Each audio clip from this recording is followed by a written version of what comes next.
তাহলে দেখো আজকে তোমাদের করাবো 20 নম্বর স্কুল। আর 20 নম্বর স্কুল আছে 525 পেজে। তাহলে প্রথম কোশ্চিন কি বলেছে দেখো, প্রথম কোশ্চিন কি বলেছে, গ্লোবাল ওয়ার্মিং এর ফলে কোনটি ঘটবে না। তাহলে কোনটি ঘটবে না? দিন রাত্রির দৈর্ঘ্য পরিবর্তন ঘটবে না। তাহলে দিন রাত্রির দৈর্ঘ্য পরিবর্তন ঘটবে না, বাকিগুলো সবটাই হবে। ঋতুর চক্রের পরিবর্তন হবে, মহাসাগরীয় স্রোতের পরিবর্তন হবে, মেরু অঞ্চলের বরফ হ্রাস পাবে, এই সবটাই হবে, শুধু এটাই হবে না, এই নম্বর। আর তাহলে দেখো তারপরে কোশ্চেন কি বলেছে, 2 নম্বর, কোনটি মোলার আয়তনকে সূচিত করে? মোলার আয়তন সূচিত করে V/N কে। তবে 3 নম্বর কি বলেছে, এসটিপিতে 1.12 লিটার CO2 এর মোল সংখ্যা কত? সেটা হয়ে যাবে 0.05। তাহলে সেটা হলো কি করে? তাহলে দেখো এটা হলো 22.4 লিটার CO2 মোল সংখ্যা কত হয়? 1 হয়। তাহলে যে কোনো গ্যাসেরই 22.4 লিটারে সেটাকে হয়ে যায় মোল সংখ্যা হয়ে যায় 1। তাহলে CO2 ক্ষেত্রেও সেম হবে। তাহলে 1 লিটারে কত হবে? 1-এর 22.4। তাহলে তোমার দেওয়া আছে কত? 1.12 লিটারে কত হবে? তাহলে এটা বসিয়ে দিলাম। তাহলে এখানে কি আছে, তোমার এই দশমিকটা উঠানোর জন্য এখানে নিচে 100 নিয়ে এসেছি, আর এখানকার দশমিক উঠানোর জন্য এখানে 10 নিয়ে এসেছি, দিয়ে কাটাকাটি করে উপরে 1 বাজবে, নিচে 20 বাজবে। তাহলে এটাকে যদি 1কে 20 দিয়ে ভাগ করি তাহলে 0.05 আসবে। তাহলে কিভাবে আসলো তোমরা বুঝে গেলে। তাহলে এই টাইপের যে কোনো কোশ্চেন আসলে তোমরা পারবে। এটা হলো। তারপরে দেখো 4 নম্বর কি বলেছে। 4 নম্বর বলেছে লোহার দৈর্ঘ্য প্রসারণ গুণাঙ্ক আলফা হলে আয়তন প্রসারণ গুণাঙ্ক হবে 3 আলফা। কেমন করে হবে 3 আলফা? তাহলে লোহার দৈর্ঘ্য প্রসারণ গুণাঙ্ক কি? আলফা। আর আয়তন প্রসারণ গুণাঙ্ক কি হয়?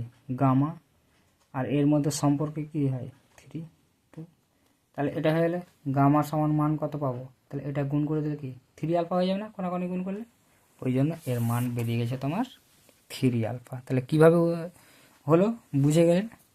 তারপরে দেখো 5 নম্বর কি বলেছে, প্রিজমের আয়তন কোণ বাড়তে থাকলে চ্যুতি কোণ কি হবে?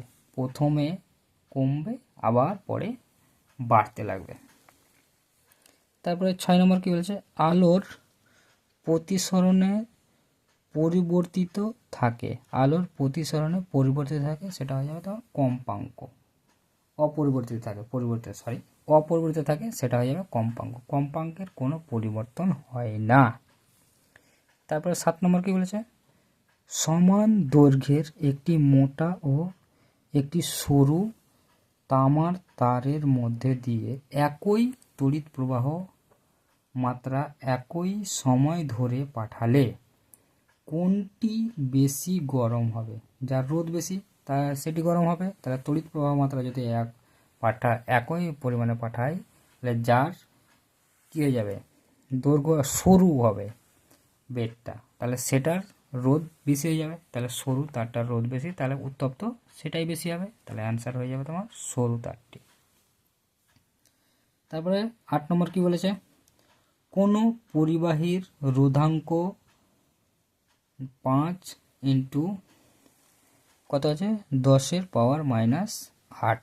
ওহম ইন্টু মিটার হলে পরিবাহিতাঙ্ক কত? তাহলে পরিবাহিতাঙ্ক সেটা হয়ে যাবে 2 ইন্টু 10⁻7 SM ইনভার্স। তাহলে এটা হলো কিভাবে? এটা তো আমি অ্যান্সার জানলাম, তাহলে হলো কিভাবে দেখো, এইভাবে হয়েছে।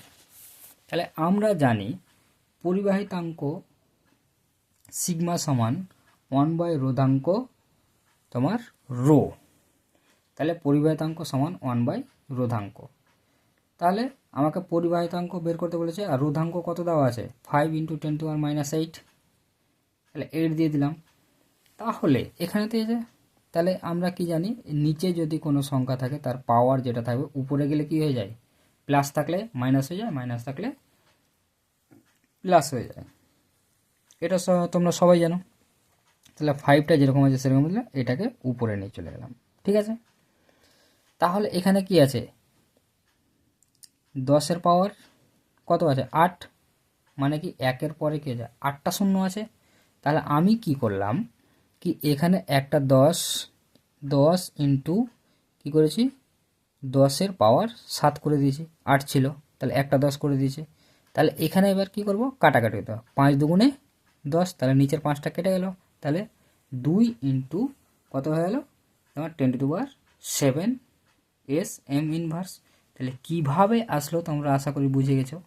তাহলে এই ছোট ছোট অঙ্কগুলো তোমাদের জানতে হবে, ওই জন্য আমি এক্সট্রাভাবে করে দিয়েছি যাতে এই রকম টাইপের অঙ্ক যতটাই আসুক তোমরা পারো। ব্যাস, তারপরে দেখো কি বলছে 9। তাহলে নিউক্লিয়ার রিঅ্যাক্টরে মডারেটর হিসাবে কে কাজ করে, মডারেটর হিসাবে কে কাজ করে আমরা জানি, গ্রাফাইট আর ভারী জল। তাহলে দেখা যায় এখানে কি উত্তর অপশানে দেওয়া আছে, তাহলে মন্দক হিসাবে ব্যবহৃত কোনটি, তাহলে এখানে গ্রাফাইট আছে, তাহলে গ্রাফাইট হয়ে যাবে তোমার সঠিক উত্তর। তো যদি এখানে গ্রাফাইটের বলে যদি তোমার D2O বা ভারী জল লেখা থাকতো সেটা হয়ে যেত। এই দুটোই শুধু ব্যবহার করা হয় তোমার মডারেটর হিসাবে বা মন্দক হিসাবে। তারপর 10 নম্বর কি বলেছে, একা সিলিকন মৌলটি বর্তমান নাম হলো জার্মেনিয়াম। তাহলে একা সিলিকনের বর্তমান নাম হচ্ছে জার্মেনিয়াম। তারপরে দেখো 11 নম্বর, নিম্নলিখিত কোন প্রকার যৌগে সমবায়বতা ধর্ম দেখা যায়, তাহলে সেটা হয়ে যাবে সমযোজী। তাহলে মনে রাখার সহজ উপায় আছে, সমবায়বতা সমযোজী। তাহলে এইভাবে তোমরা একটার সাথে একটা রিলেটেড করে মনে রাখলে অনেক দিন পর্যন্ত মনে থাকবে। তারপরে 12 নম্বর কী বলেছে, জলের তড়িৎ বিশ্লেষণে ক্যাথোডে 22.4 লিটার গ্যাস উৎপন্ন হয়। তাহলে একই সময়ে অ্যানোডে উৎপন্ন গ্যাসের আয়তন কত হয়ে যাবে, 11.2 লিটার। এর আগের স্কুলেও সেম কোশ্চিনটাই পড়েছিল। তাহলে আমরা জলের তড়িৎ বিশ্লেষণে ক্যাথোড আর অ্যানোডের উৎপন্ন গ্যাসের অনুপাত কি জানি, 2:1 ক্যাথোডে। তাহলে ক্যাথোডে আমার দেওয়া আছে কত, 22.4। তাহলে অ্যানোডে কি তার অর্ধেক হয়, তাহলে এর অর্ধেক করে দিলে কি হয়ে যাবে আনসার। তাহলে অর্ধেক এর অর্ধেক করে কত হয়ে যাবে, 11.2। তাহলে 11.2 কোথায় আছে, এ নম্বর অপশানে আছে, তাহলে সঠিক উত্তর হয়ে গেল এ। তারপরে দেখো 13 নম্বর কি বলেছে, পাইরো সালফিউরিক অ্যাসিডের সংকেত হলো H2S2O7। পাইরো সালফিউরিক অ্যাসিড, ওলিয়াম বা ধূমায়মান সালফিউরিক অ্যাসিড সবটাই এটাই।